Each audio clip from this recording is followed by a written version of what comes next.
दोस्तों, जीवन परिवर्तनशील है। समय परिवर्तित होता रहता है।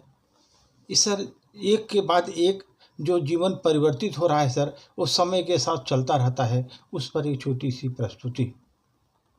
तोता अपने गुणों के कारण ही बंधन में प्राप्त होता है, पिंजड़े में बंद होता है। लेकिन बगुले को कोई बांधता नहीं, केवल तोता को ही बांधता है। लोग पिंजड़े में डालते हैं, लेकिन बगुले को कोई नहीं डालता। इसका मतलब ये हुआ कि गुणवान को ही सताया जाता है। जो गुणवान है उसी को लोग सताते हैं। एक सरल बात है सर, घाव पर अगर चोट लगती है, अगर घाव है तो उसी पर ही बार बार चोट लगेगी। जिस घाव में आपको लगा हुआ है उसी घाव में बार बार चोट लगती है। अगर आपके पास अन्न धन नहीं है तो भूख लगती है। अन्न नहीं है घर में तो बहुत भूख लगती है। और संकट काल में सर अपने लोग दुश्मन बन जाते हैं।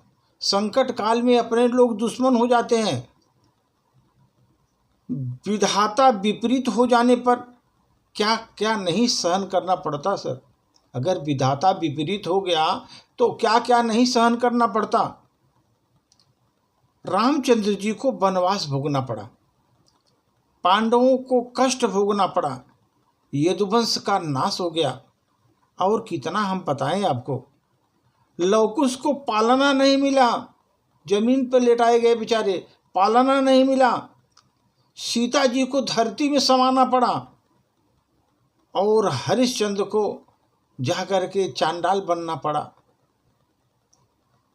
क्या रावण जैसी बलि को मरण देख करके महाकाल महाबली होना सिद्ध नहीं होता?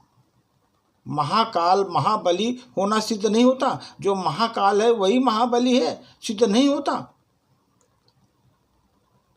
कोई कितना भी बड़ा हो, कितना भी बलवान हो, कितना भी बुद्धिमान हो, कितना ही धनवान हो, दानवान हो, क्यों न उसको प्रारब्ध तो भोगना ही पड़ता है। जो किया है उसका भोगना ही पड़ेगा। कितना भी विद्वान तो, दानवान होने दो, कितना भी बलवान होने दो, लेकिन जो प्रारब्ध है उसको तो भोगना पड़ेगा जो आपने किया है। बुद्धिमान साधक को अधैर्य त्याग करके शिकायत न करते हुए उचित समय की प्रतीक्षा करना चाहिए सर। उचित समय की प्रतीक्षा करना चाहिए। बुद्धिमान वही व्यक्ति है जो उचित समय की प्रतीक्षा करता है। अपमान सहते हुए भी मुस्कुराते हुए खिलता रहता है।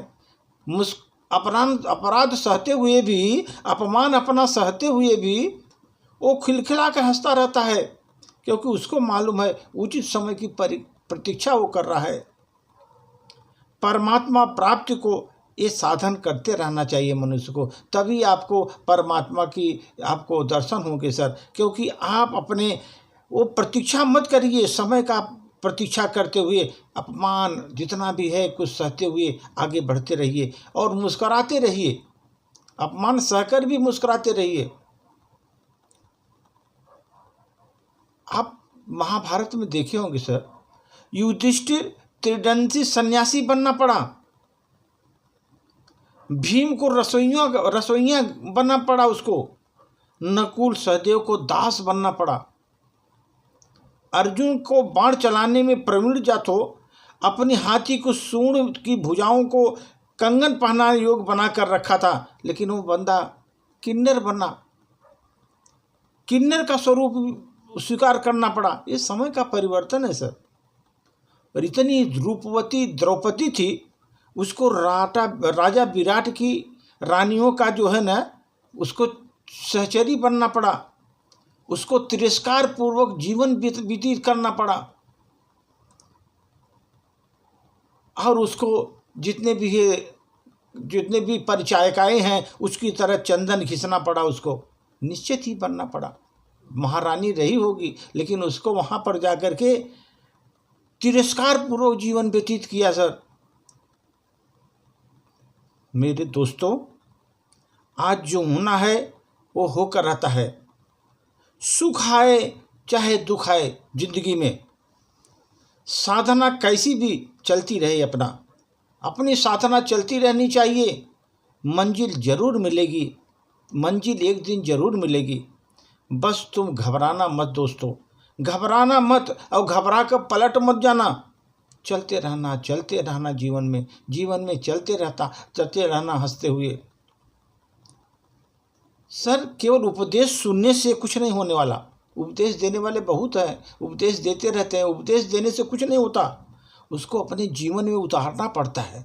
उस उपदेश को अपने जीवन में उतारना पड़ता है, वो बहुत ज़रूरी है। जब तक आप जीवन में उपदेश को उतारेंगे नहीं ना, तब तक वो सुनने से कुछ फ़ायदा नहीं होता। हम सभी को अच्छाइयाँ मालूम है, बहुत ये चीज़ अच्छी है, वो चीज़ अच्छी है, सही गलत में अंतर को पहचानते भी हैं, लेकिन फिर भी उसी उलझन में रहते हैं रात दिन। और तो और सर, इतनी समझ होने के बाद भी हर पल हमें उपदेश चाहिए, कोई बताना चाहिए अच्छी चीज़ है, ये करो वो करो, जबकि सारा गुण हमारे में भरा हुआ है। अपने पास देखेंगे तो सब गुण अपने में भरा हुआ है, लेकिन सब आपको उपदेश देना चाहिए, बताना चाहिए, ऐसे करना चाहिए, वैसे करना चाहिए। सब चीज़ सर्वगुण संपन्न होते हुए भी दूसरों पर आश्रित रहना पड़ता सर। यही है ज़िंदगी, और ज़िंदगी चलती रहती है सर। आप ज़िंदगी में मुस्कराते रहिए, कठिनाइयों में भी, परिस्थितियों भी मुस्कराते रहिए, और जीवन को समय का चक्र देख करके, समय का चक्र सोच करके उसको आगे बढ़ते रहिए सर। इस पर आपको 100% आपको जो है मंजिल मिलेगी ही मिलेगी। धन्यवाद।